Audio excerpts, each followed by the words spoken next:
Programa 39. Disociación electrolítica.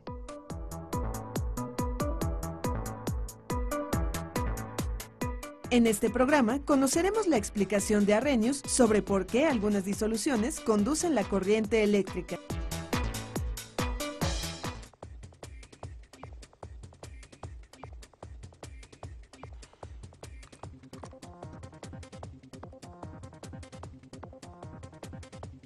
¿Qué será esto?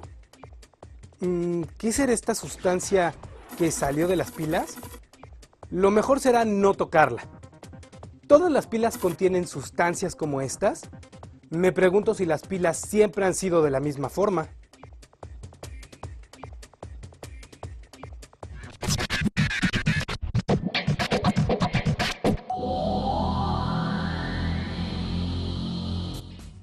Entre 1780 y 1790, el médico y físico italiano Luigi Galvani realizó experimentos con ranas para apoyar su teoría de un fluido nervioso de naturaleza eléctrica en los animales. Galvani describió su descubrimiento de este modo: mis asistentes y yo habíamos colocado una rana sobre una plancha de disección. En el laboratorio se encontraba un acumulador electrostático. Entonces, uno de mis asistentes tocó uno de los nervios de la rana con la punta del escalpelo. Los músculos de las piernas parecieron contraerse más y más, como si fueran afectados por fuertes descargas. Galvani repitió el experimento intercambiando el escalpelo por otros materiales, como el vidrio, para tocar los nervios de la rana. Y descubrió que el fenómeno solo se presentaba mientras ocurría la descarga y si se usaba un material conductor para tocar los nervios de las ranas. En otra ocasión, Galvani había disecado ranas y para secarlas las colgó de una barandilla de hierro en el jardín de su casa. Cada rana fue atravesada por un gancho de bronce y un ligero viento era suficiente para que los ganchos tocasen la barra de hierro, en cuyo instante se producía el espasmo. Entonces, Galvani construyó unos arcos metálicos con dos metales distintos soldados. Los espasmos se verificaban cada vez que los nervios y los músculos de las ancas se conectaban a los extremos del arco, aún sin la cercanía del generador electrostático. ¿Qué hace que los músculos de las ranas se contraigan? A principios del siglo XIX, un científico italiano retomó los experimentos de Luigi Galvani. Alessandro Volta también observó que el contacto de los dos metales diferentes con el músculo de una rana producía electricidad.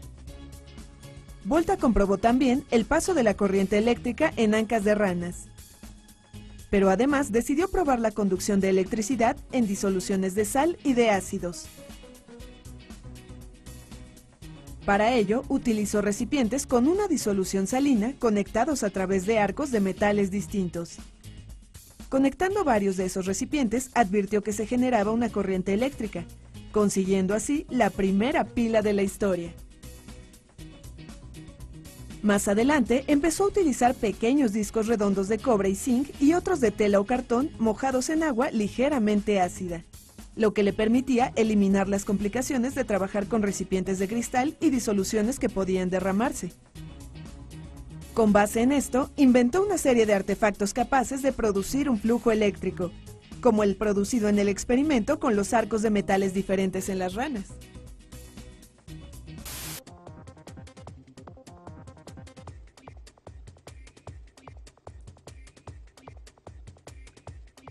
No cabe duda que se ha avanzado mucho desde la primera pila, hecha con recipientes de cristal, hasta los que usamos ahora. ¿No les sorprende? Todo comenzó con poner dos metales en una disolución de sal para que se produzca electricidad.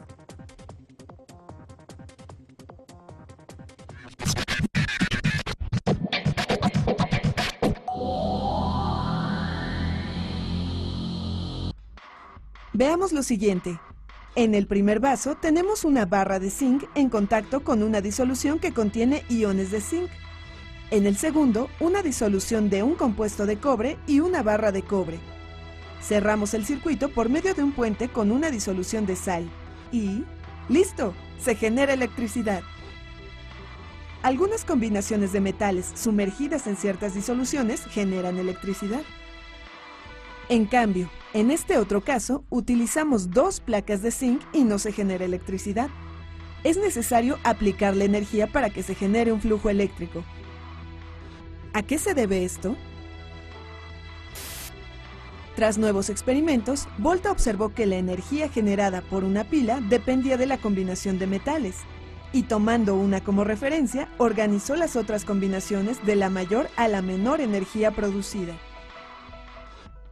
A pesar de que no se explicaba la razón por la que se producía la electricidad, un efecto interesante que sí descubrió fue que además de la adecuada combinación de metales, era necesaria una disolución que condujera la corriente eléctrica. Sin estas dos condiciones, la pila no funcionaba. El invento de Volta causó gran expectativa entre los científicos de la época, como Humphrey Davy, quien hacía demostraciones públicas con pilas voltaicas y explicaba su funcionamiento. Una vez seleccionada la combinación de metales, había que explicar por qué unas disoluciones conducen la corriente eléctrica y otras no. Fue hasta muchos años después que alguien dio una explicación a este hecho, el sueco Svante Arrhenius.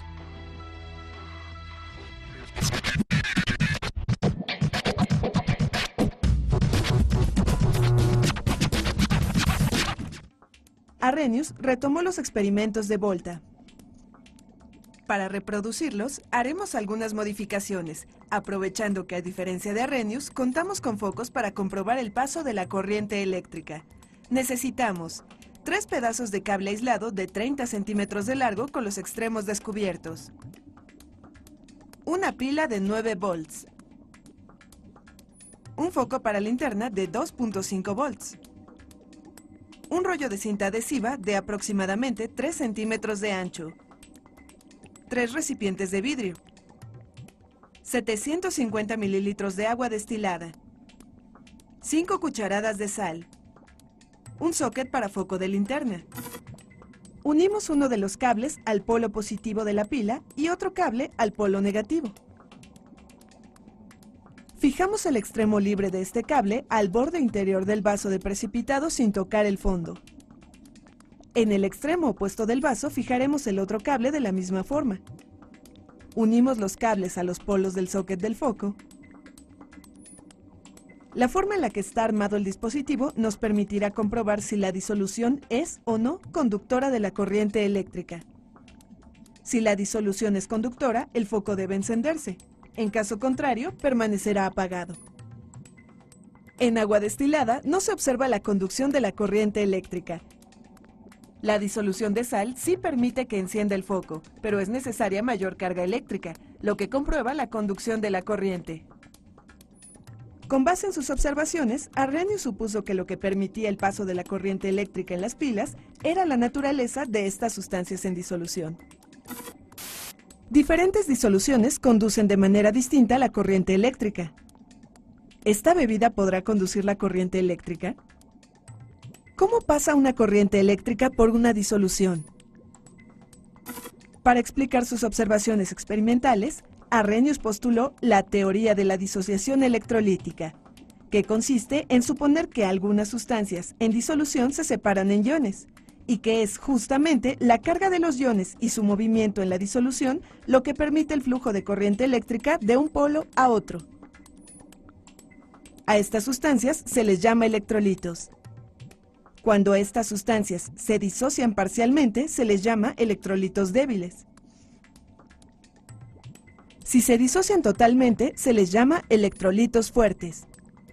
Por el contrario, si una sustancia no se separa en iones, se considera no electrolito, y la disolución no conduce la corriente eléctrica.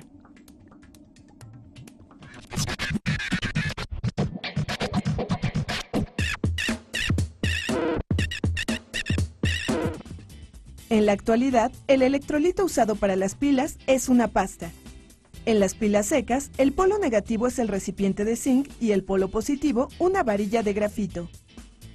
La pasta electrolítica es una mezcla de cloruro de amonio, dióxido de manganeso y carbono. En las llamadas pilas alcalinas se usan metales como el litio o magnesio. Al desechar estas pilas, la cubierta metálica se deteriora y se liberan los metales que contiene, contaminando el suelo y el agua cuando son arrastrados por la lluvia. Por ello, es importante utilizar los depósitos especiales para el desecho de pilas.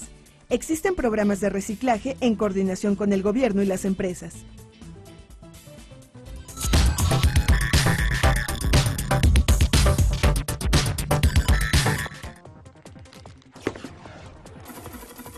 Y yo sin saber. No volveré a tirar las pilas mezcladas con el resto de la basura. Investigaré si en mi localidad existe un depósito especial para las pilas. De lo contrario, las llevaré a la escuela y pediré a mi maestro que hagamos uno.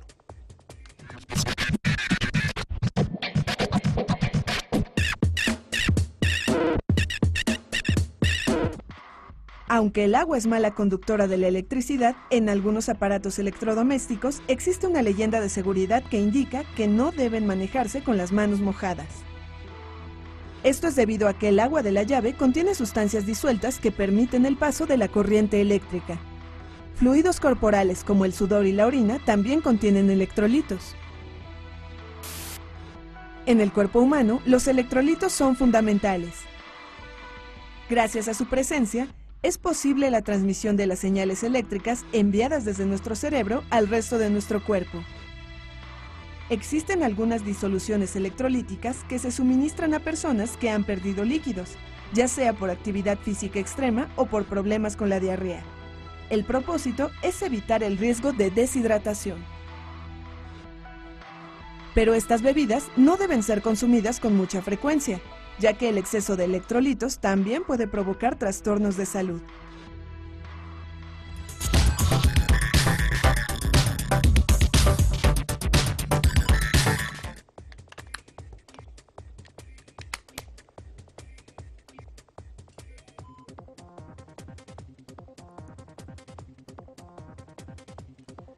Gracias a las contribuciones de Arrhenius y Volta, ahora tenemos pilas. Por fortuna para nosotros, nuestra vida cotidiana es más sencilla gracias a inventos como la pila eléctrica. En realidad, ya no quiero ver la televisión. Después de todo lo que he aprendido, se me antoja un juego de básquetbol. Al final, me tomaré una rica bebida con electrolitos.